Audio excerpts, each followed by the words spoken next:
Assalamualaikum warahmatullahi wabarakatuh.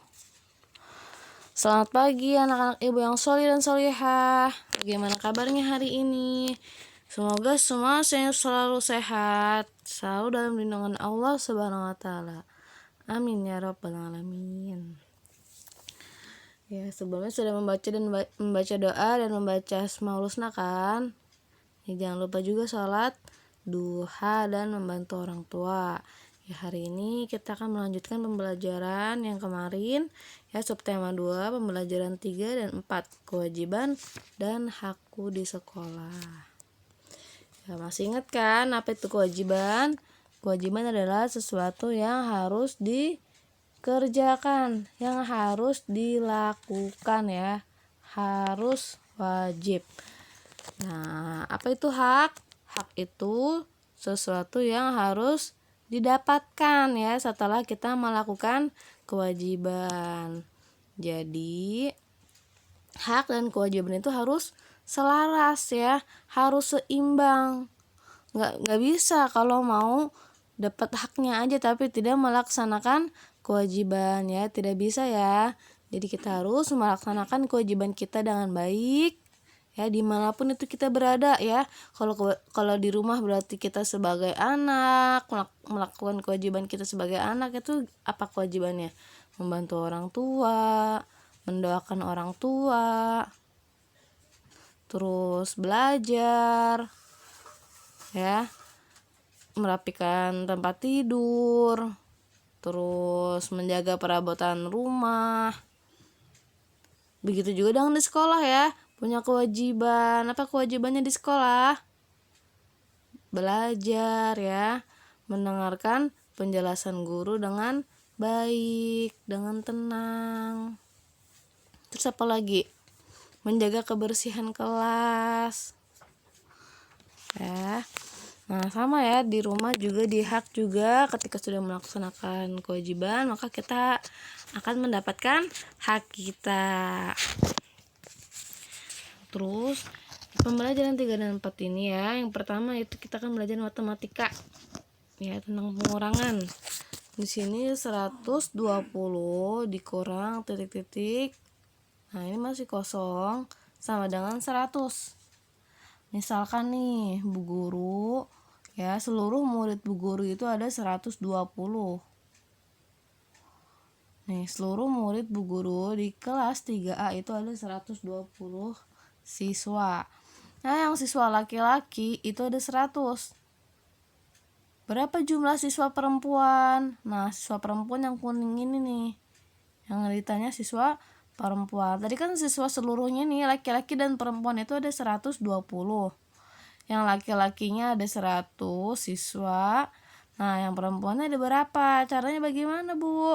Caranya nih 120, ya, pindah ke sini, ya. 120 dikurangi 100. 120 dikurangi 100. Berapa? Hasilnya 20. Jadi siswa perempuan, ya, siswa perempuan ada 20 orang. Paham? Lanjut. Sekarang misalkan Bu Guru punya buah-buahan, ya, seluruh buah yang ada di kulkas Bu Guru itu ada 50 buah. Nah, ada 50 buah, itu ada terdiri dari 2 buah, ya. Nah, misalkan nih buah apel itu ada 20. Nah, kira-kira buah anggur ini ada berapa biji? Ada berapa buah? Tadi kan seluruh buah ada 50. Buah apel ada 20. Nah, caranya sama seperti tadi, ya. 50 dikurangi 20 sama dengan 30. Paham? Ya, yang belum paham nanti bertanya, ya. Selanjutnya, misalkan Bu Guru punya, ya, bibit tanaman. Nah, jumlah seluruh bibit tanaman itu ada 200 bibit, ya. Nah, bibit yang sudah ditanam itu ada 50. Kira-kira berapa bibit yang belum ditanam? Nah, caranya 200 dikurang 50. Gitu ya. Ini seluruhnya itu dikurang yang bibit yang belum ditanamnya. Dikurang 200 dikurang 50, hasilnya 150. Paham ya? Yang belum paham nanti diputar lagi videonya ya. Kalau belum paham juga nanti tanya ke Bu Guru. Lagi contoh lagi, ini ada 250.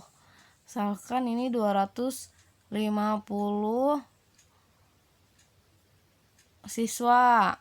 Nah, siswa perempuan ada 50 siswa. Nah, berapa siswa laki-laki? Tadi kan jumlah seluruhnya ada 250. Bagaimana caranya? Caranya 250 dikurang 50 sama dengan 200. Jadi siswa laki-laki ada 200 siswa. Ingat-ingat ya, begini caranya ya. Terus selanjutnya ayo membaca. Ya, buka halaman 56. Ya, di sini ada teks percakapan ya antara Badar dan Sekar ya. Kalian baca percakapannya. Terus kemudian di situ cari dan tuliskanlah kalimat yang menunjukkan masalah pada teks percakapan di atas. Ya, di garis bawahi. Terus pokoknya yang ayo lakukannya dikerjakan. Terus di sini ada gambar orang sedang membuang sampah nih. Buang sampahnya ke kali. Ya, jika kalian melihat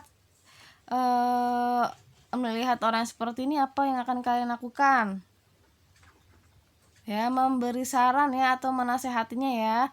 Nah, ingat ya, menasehati atau memberi saran itu dengan kalimat yang baik, tidak menyinggung perasaan ya, dengan kalimat yang halus, bukan dengan memaki-maki atau marah-marah. Nanti orang itu bisa tersinggung, malah tidak mau tidak mau mendengarkan saran kita. Jadi bagaimana nih menulis kalimat saran yang benar? Ya, dengan kalimat yang baik ya. Contohnya ya, sebaiknya, alangkah baiknya, seharusnya, ya, dan lain-lain. Nah, ketika kalian melihat teman kalian membuang sampah sembarangan, apa yang akan kalian katakan? Saran apa yang tepat buat teman kalian? Ayo. Nah, misalkan ya, nanti diperagakan di rumah, misalkan nih kakak atau adik kalian buang sampah sembarangan. Tuh, di situ kalian memberikan saran kepada kakak atau adik kalian yang membuang sampah sembarangan. Ya. Saran yang tepat yaitu sebaiknya kamu membuang sampah pada tempatnya. Terus atau alangkah baiknya kamu tidak membuang sampah sembarangan. Seharusnya kamu membuang sampah di tempat sampah. Banyak ya, dengan kata-kata yang baik supaya teman kita tidak tersinggung. Dan teman yang baik itu teman yang selalu mengingatkan temannya ketika berbuat salah. Ya, jangan kita membiarkan teman kita melakukan kesalahan. Jangan ya, itu teman yang tidak baik. Tapi kalau teman yang baik, ketika melihat temannya melakukan kesalahan, dia memberikan saran, menasehatinya dengan kata-kata yang baik. Jadi harus saling diingatkan ya, sebaiknya kamu jangan buang sampah sembarangan, sebaiknya kamu jangan tidur di kelas, sebaiknya kamu tidak berlari-larian ketika guru sedang menjelaskan ya, duduk dengan tenang. Terus alangkah baiknya kalau kamu bangun lebih pagi supaya tidak terlambat. Terus apa lagi? Ya, seharusnya kamu rajin minum obat supaya cepat sembuh gitu. Ya, dengan kata-kata yang baik. Jangan, kok buang sampah sembarangan sih? Nah, jangan seperti itu. Nanti teman kalian kaget, malah jadi marah sama kalian. Gitu. Jadi pelan-pelan. Oke, pinter. Nah, selanjutnya ya, ayo membaca halaman 59. Di sini ada cerita ya.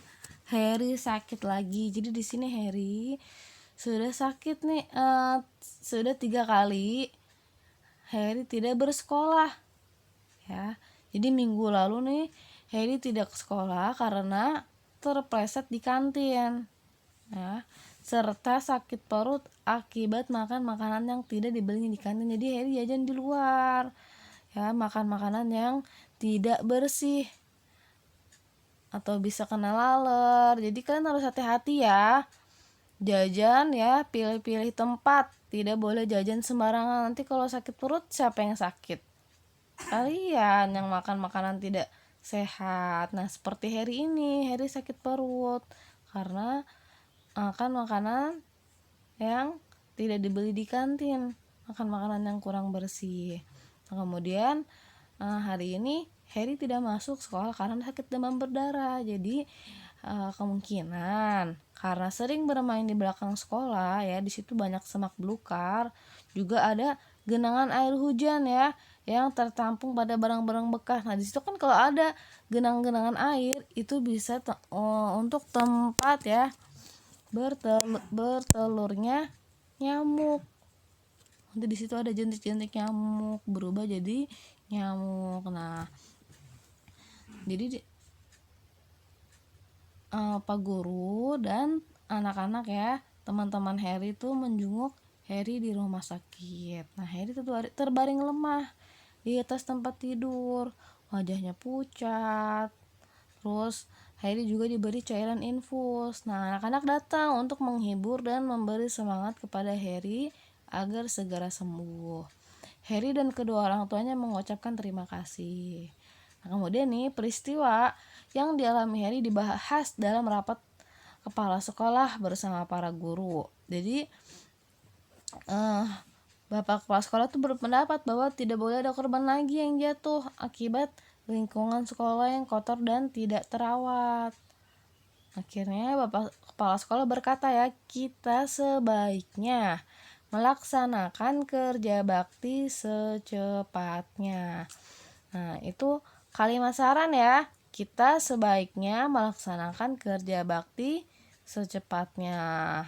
Nah, itu akhirnya warga sekolah ya, semua warga sekolah, guru, siswa, penjaga sekolah ya, penjaga kebersihan itu semuanya ya turut serta ya membantu ya membersihkan lingkungan sekolah agar sekolahnya menjadi bersih, rapi, indah ya, sehingga diharapkan ya tidak ada lagi peristiwa yang dialami ya seperti Harry ya, sakit demam berdarah, sehingga di sini ketika sudah bersih kan nyamuk tidak akan mendekat. Nyamuk tidak suka di tempat-tempat yang bersih ya, tidak ada genangan airnya karena dia tidak bisa bertelur. Seperti itu. Nah, di sini carilah dan tuliskan kembali. Cukup kalian garis bawahi aja ya. Kalimat saran tadi di garis bawahi. Terus ayo belajar. Ya, buka halaman 64. Ya. Di sini ada gambar ya, di bukunya dua anak berbincang setelah berolahraga. Jadi setelah belajar, bekerja, atau berolahraga, badan terasa lelah. Ya, kalian merasakan seperti itu kan kalau habis belajar atau habis olahraga? Nah, agar badan segar kembali, sebaiknya melakukan kegiatan yang menyenangkan, seperti bermain, membaca, atau sekedar berbincang santai dengan teman.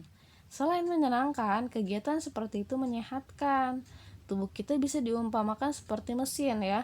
Jika terus-menerus digunakan tanpa diberi kesempatan untuk beristirahat, tentu saja mesin akan cepat rusak atau tubuh akan sakit. Itulah sebabnya sesekali kamu perlu melakukan kegiatan yang menghibur atau menyenangkan. Apa saja kegiatan yang bisa membuatmu senang dan terhibur? Ya, bisa bermain bersama teman, bersama kakak dan adik, atau menonton televisi, membaca buku cerita, dan bermain-main tradisional. Nah, banyak ya mainan tradisional ya, ada galaksin, ada tapak gunung, apalagi banyak ya, dan itu semua ya bisa ya bermanfaat untuk kesehatan kita ya. Dengan bermain itu kan tubuh kita menjadi gerak. Contoh nih, bermain tapak gunung, siapa yang pernah?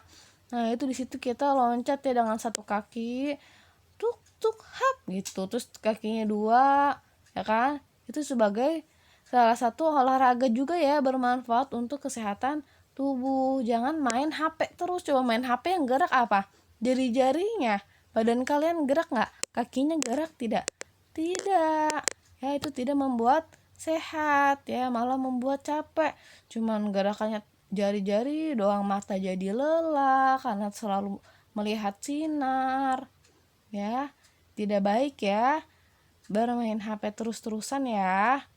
Kalau mau main mainan tradisional yang badan kita ikut bergerak, jadi supaya tubuh kita sehat ya. Bisa main polisi-polisian tuh, lari-larian, nanti biar larinya kenceng, kalau ada maling bisa dikejar cepet.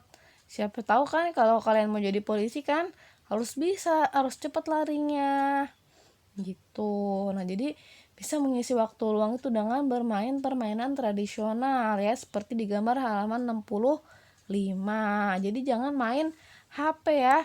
Anak-anak sepantaran kalian itu tidak baik untuk bermain HP. HP itu digunakan untuk belajar ya. Di saat seperti ini HP digunakan untuk belajar, untuk